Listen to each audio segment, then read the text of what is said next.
हाँ जी बेटा, video number 2 है ये आपका और चैप्टर का नाम है ह्यूमन कैपिटल फॉर्मेशन। इस वीडियो में हम ये देखने वाले हैं कि भाई एक कंट्री को अगर ह्यूमन कैपिटल फॉर्मेशन करना है तो क्या क्या स्टेप लेके वो ह्यूमन कैपिटल फॉर्मेशन कर सकता है। ह्यूमन कैपिटल फॉर्मेशन के सोर्स क्या है, तो टोटल आपके 5 सोर्स हैं। ये दो जो है ना, फर्स्ट एंड सेकेंड, ये सबसे इंपॉर्टेंट सोर्स है। Expenditure on education and expenditure on health, ये सबसे इंपॉर्टेंट है। और उसके अलावा 3 और अदर फैक्टर्स भी है, जैसे ऑन द जॉब ट्रेनिंग, उसके बाद अगला है एक्सपेंडिचर ऑन माइग्रेशन और एक्सपेंडिचर ऑन इंफॉर्मेशन। इन 5 चीजों को ध्यान रख के आप ह्यूमन कैपिटल फॉर्मेशन अपने यहां पे कर सकते हैं। सबसे पहला फोकस करना एक्सपेंडिचर ऑन एजुकेशन पे। देखो बच्चे, होता क्या है, जो एजुकेटेड लेबर है उसकी स्किल बहुत हाई होती है, क्योंकि एजुकेशन ह्यूमन की स्किल को इंक्रीज कर देता है। और इसलिए जैसे स्किल इंक्रीज होगी तो उसकी अर्निंग कैपेसिटी इंक्रीज हो जाएगी। और ये बात हमारी गवर्नमेंट, हमारा house hold sector, private sector, ये सब जानते हैं। और इसलिए लगातार क्या कर रहे होते हैं, एक्सपेंडिचर ऑन एजुकेशन। ठीक है, एजुकेशन पे इसलिए लगातार खर्च चल रहा होता है। ध्यान ये देना है कि एक हाउस होल्ड सेक्टर जब एक्सपेंडिचर करता है एजुकेशन पे, तो वो क्या सोच के एक्सपेंडिचर करता है। उसके दिमाग में ये चल रहा है कि एक्सपेंडिचर ऑन एजुकेशन एक्सपेंडिचर नहीं है, इन्वेस्टमेंट है, कि एक बार ही कर लो, जिस पे कर रहे हो, जैसे ही वो ह्यूमन कैपिटल में कन्वर्ट होगा, अर्निंग कई टाइम ज्यादा होगी।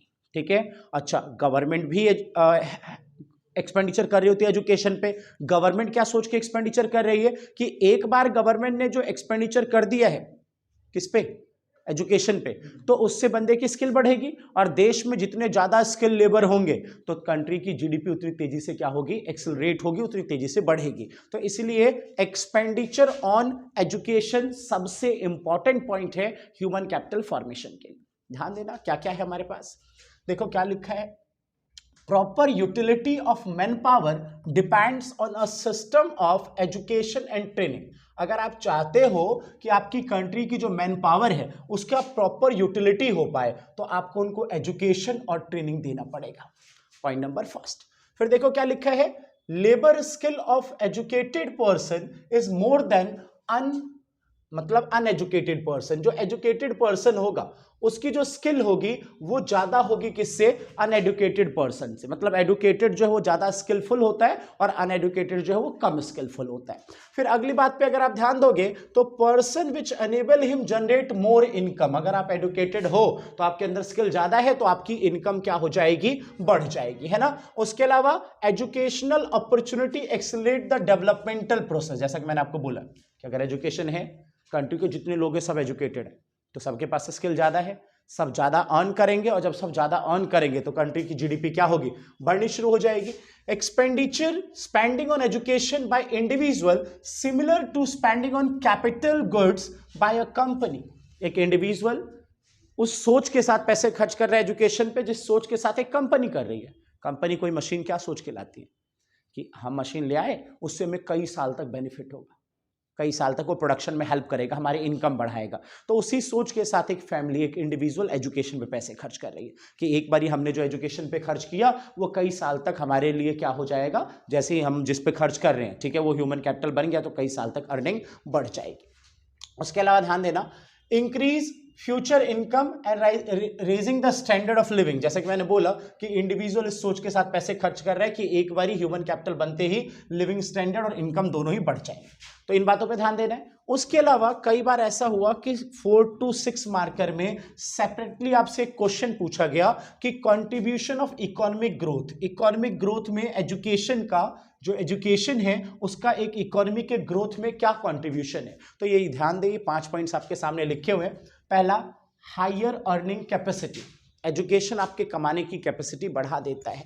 दूसरा, better social standing, educated person society में स्टैंड कर सकता है, मतलब अपनी बातें रख सकता है। फिर उसके अलावा stimulate innovation, educated person innovation and invention कर रहा होता है, नई चीजें ढूंढ रहा होता है। Adoption of new technology, educated person क्या करता है, नई टेक्नोलॉजी को अडॉप्ट करता है। अगर आपकी कंपनी में 10 वर्कर है, 8 एडुकेटेड हैं और 2 अनएडुकेटेड हैं, तो क्या होगा, जैसे आप नई टेक्नोलॉजी लाओगे ना, तो जो पढ़ा लिखा नहीं है वो काम छोड़ के चला जाएगा, लेकिन जो एजुकेटेड है वो क्या करेगा, वो स्टे करेगा, वो रुकेगा, वो चीज़ों को सीखने की कोशिश करेगा। तो एडुकेटेड वर्कर जो है वो नई टेक्नोलॉजी को अडॉप्ट करता है। और लास्ट पॉइंट, कि जो enable to make a better choice in life. Education जो है वो ह्यूमन को इस लायक बनाती है कि ह्यूमन अपनी लाइफ में क्या कर पाए, बेटर चॉइस कर पाए। तो ये सबसे इंपॉर्टेंट पॉइंट है, फर्स्ट एंड सेकंड। तो पहला था आपका एक्सपेंडिचर ऑन एजुकेशन। दूसरे पॉइंट की तरफ ध्यान दो, दूसरा है एक्सपेंडिचर ऑन हेल्थ। इसमें क्या है, देखो एक हेल्दी पर्सन जिसकी हेल्थ सही है वो ऑफ नहीं करेगा, वो ऑफ नहीं करेगा तो लॉस ऑफ प्रोडक्टिविटी नहीं होगी, प्रोडक्शन का लॉस नहीं होगा। तो इसलिए आपको हमेशा ध्यान रखना है कि ह्यूमन कैपिटल फॉर्मेशन के लिए एजुकेशन के साथ हेल्थ पे भी पैसे खर्च करने हैं। और एक और लाइन है कि sound mind in sound body. जब तक आपका हेल्थ बढ़िया नहीं है तब तक आपके ऊपर एजुकेशन पे जो पैसे खर्च किए गए वो वेस्ट है। तो एजुकेशन पे खर्च से पहले किस पे खर्च बनता है, हेल्थ पे। ठीक है, तो आओ देखो क्या है, health expenditure directly increase supply of healthy labour force. अगर हेल्थ पे एक्सपेंडिचर करोगे तो आपकी कंट्री में हेल्थी लेबर फोर्स जो है वो आपको मिलेगा।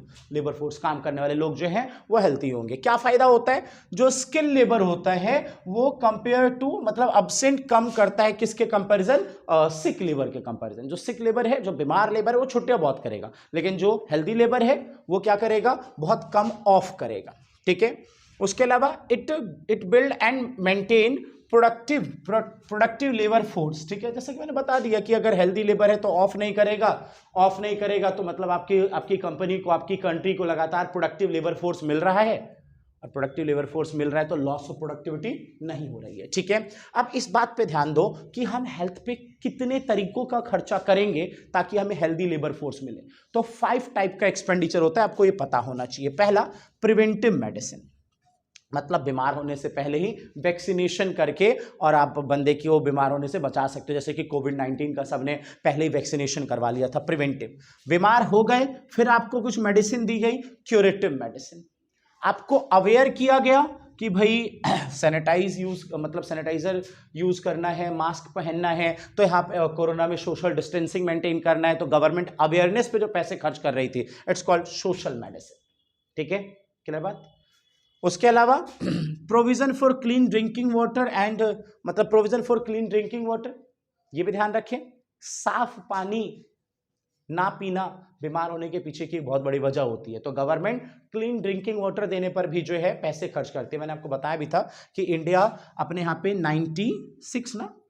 96% लोगों को क्लीन ड्रिंकिंग वाटर दे पा रहे हैं इंडिया। ठीक है, उसके अलावा गुड सैनिटेशन फैसिलिटीज, साफ सफाई पर पैसे खर्च करना, साफ सुथरा एनवायरनमेंट, माहौल प्रोवाइड करना। तो ये 5 टाइप का एक्सपेंडिचर हम करते हैं किस पे, हेल्थ पे। और अगर ये 5 तरीकों का एक्सपेंडिचर करोगे हेल्थ पे, देख लो नाम, preventive, curative, social, clean drinking water और गुड सैनिटेशन फैसिलिटी, ये 5 तरीकों का खर्चा आप लगातार करते रहो हेल्थ के ऊपर। और अगर आप ऐसा करोगे तो आपकी कंट्री को हेल्दी लेबर फोर्स मिलता रहेगा, साथ में उसको एजुकेशन लेवल देते रहो बेटर, उसकी स्किल बढ़ती रहेगी, और स्किल बढ़ेगी तो वो बंदा ह्यूमन कैपिटल बनेगा, कंट्री का ग्रोथ होना शुरू हो जाएगा। तो ये 2 सबसे इंपॉर्टेंट पॉइंट थे। ठीक है, इसके अलावा अदर पॉइंट्स में क्या है, पहला है, मतलब थर्ड पॉइंट है वैसे, और अगर सिंपल पॉइंट्स में देखें तो पहला पॉइंट है on the job training. On the job training क्या है, नौकरी के साथ सिखाना, मतलब कि आपको जॉब भी मिल रहा है और साथ में आपको ट्रेनिंग भी दी जा रही है।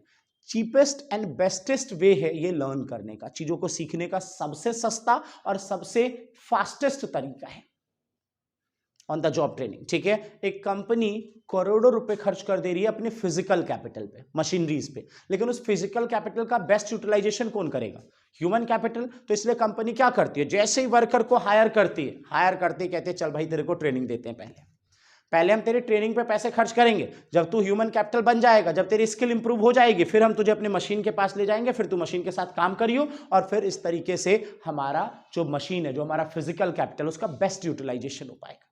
सही कह रहा हूं मैं। तो on the job training best तरीका है और फास्ट तरीका है सिखाने का। 2 तरीकों से होता है ऑन द जॉब ट्रेनिंग, एक ऑन कैंपस, एक ऑफ कैंपस। तो एक एक करके बात करते हैं। देखो क्या लिखा है, leads to improve in the human capital, मतलब ऑन द जॉब ट्रेनिंग जो ह्यूमन कैपिटल को बढ़ाने का एक बेस्ट तरीका है। इससे क्या होगा, स्किल और एफिशिएंसी बढ़ जाएगी वर्कर की, हमारी पहले ही बात हो गई। कितने तरीकों का होता है ऑन द जॉब ट्रेनिंग, तो क्या लिखा है, वर्कर में be train in the firm under a supervision of the skill worker. पहला रास्ता ये कि क्या करो, ऑन द जॉब ट्रेनिंग दे दो।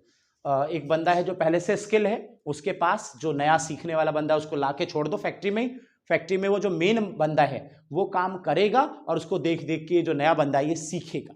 ठीक है, एक रास्ता। और दूसरा क्या है आपके पास कि आप कैंपस ट्रेनिंग दे दो। कैंपस ट्रेनिंग में क्या होगा, आप एक ऑडिटोरियम बुक करो, ठीक है, वहाँ पे जितने भी नए बंदे हैं उनको बुलाओ, बिठाओ, थ्योरेटिकली नॉलेज दो। प्रैक्टिकल नॉलेज इस वाले में कम होता है।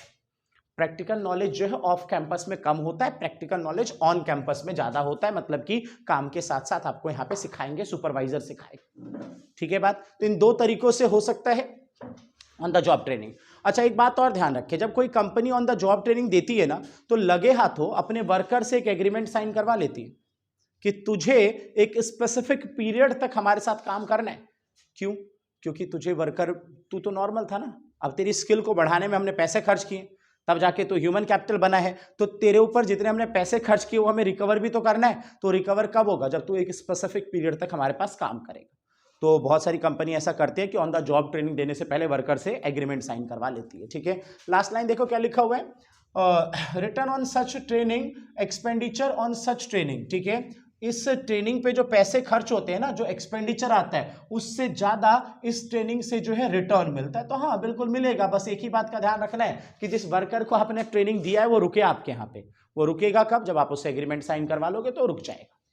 ठीक है, तो ये तीसरा तरीका था। चौथा, एक्सपेंडिचर ऑन माइग्रेशन। ये क्या है? अगर कोई पर्सन अच्छी जॉब, अच्छी सैलरी के चक्कर में एक प्लेस से दूसरे प्लेस पे चला जाए, इट्स कॉल्ड माइग्रेशन। अच्छा, कई बच्चे ना इस माइग्रेशन वाले पॉइंट को ब्रेन ड्रेन से जोड़ देते हैं।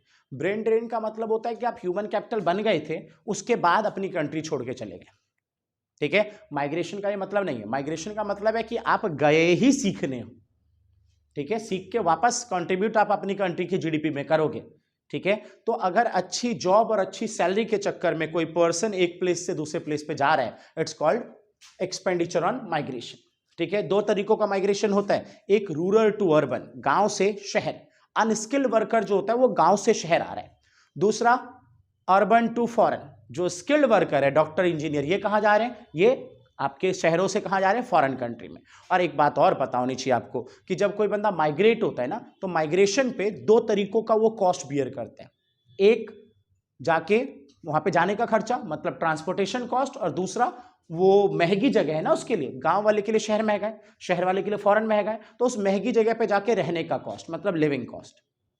अगर आप ध्यान दे रहे हो तो एक्सपेंडिचर और माइग्रेशन पे दो कॉस्ट आ रही है, लिविंग कॉस्ट जाके रहने का और ट्रांसपोर्टेशन कॉस्ट। लेकिन कोई प्रॉब्लम नहीं है, एक बार आप ये कॉस्ट बियर कर लो और एक ह्यूमन कैपिटल अगर बन गए तो जो बेनिफिट होगा वो इससे कई टाइम्स ज्यादा होगा। ठीक है, तो ह्यूमन कैपिटल फॉर्मेशन का एक ये तरीका भी आपको ध्यान रखना है। ये रहे दोनों cost, cost of transportation, cost और हायर कॉस्ट ऑफ लिविंग। ठीक है, ये दो कॉस्ट आपको बियर करनी पड़ेगी। और माइग्रेशन के दो रास्ते हैं, एक रूरल एरिया टू अर्बन, मैंने बता ही दिया कि अनस्किल वर्कर जो रूरल टू अर्बन जाता है, और जो क्वालिटी पीपल है, मतलब स्किलफुल पीपल है, वो माइग्रेट होते हैं अदर कंट्रीज की तरफ। बताओ, ठीक है, पॉइंट भी आ जाओ लास्ट पॉइंट पे। लास्ट पॉइंट है expenditure on information. Last point है एक्सपेंडिचर ऑन इंफॉर्मेशन। ये क्या है? बहुत इंपॉर्टेंट। आप ह्यूमन कैपिटल बनने के लिए एजुकेशन पे पैसे खर्च करने वाले हो, तो इस पैसे को खर्च करने से पहले आप कुछ बातें जानना चाहोगे, जैसे कौन सा कोर्स करना चाहिए, मतलब जो पैसे हम खर्च करेंगे वो किस कोर्स पे करना चाहिए, अगर हम वो कर लेंगे तो हमें जो जॉब मिलेगी वो कहाँ मिलेगी, कितनी सैलरी की जॉब होगी, जिस इंस्टीट्यूशन से हम कोर्स करने वाले हैं वो इंस्टीट्यूशन कितना कॉस्ट चार्ज करेगा, उसकी क्वालिटी ऑफ एजुकेशन कैसी होगी, इन सारी बातों को जानने पे पैसा खर्च करना एक्सपेंडिचर ऑन इंफॉर्मेशन। मेरा यह मानना है कि एक्सपेंडिचर ऑन इंफॉर्मेशन किए बिना अगर आपने एक्सपेंडिचर ऑन एजुकेशन कर दिया तो आपका पैसा वेस्ट हो जाएगा। ठीक है, तो एक्सपेंडिचर ऑन इंफॉर्मेशन करने के बाद, हर चीज से रिलेटेड इंफॉर्मेशन लेने के बाद आपको एक्सपेंडिचर ऑन एजुकेशन करना चाहिए। ठीक है, देखो क्या है, expenditure incurred to acquire information relating to labour market and other market. जब आप ये भी जानने की कोशिश कर रहे हो ना कि कहां पे मुझे काम मिल सकता है ना, कहां पे मेरे लिए काम है, तो ये बात जानने के लिए भी जो अपने पैसे खर्च किए वो भी एक्सपेंडिचर ऑन इंफॉर्मेशन का पार्ट है। Amount spent on seeking information about educational institution, कहाँ से मुझे नॉलेज मिलेगी, मतलब कि कौन जो भी कोर्स मैं करूंगा तो उस कोर्स के लिए कौन सा एजुकेशनल इंस्टीट्यूशन है, ठीक है, उनका स्टैंडर्ड ऑफ एजुकेशन कैसा होगा, कॉस्ट ऑफ एजुकेशन कैसा होगा, और एक दो बातें और कि जब मैं वहां से एजुकेशन ले लूंगा तो मुझे जो जॉब मिलेगी उसकी सैलरी कितनी होगी, ठीक है ना। तो ये सारी बातों को जानने पे पैसा खर्च करना एक्सपेंडिचर ऑन इंफॉर्मेशन है। तो ये 5 टाइप के एक्सपेंडिचर करके आप अपनी कंट्री में ह्यूमन कैपिटल फॉर्मेशन कर सकते हैं।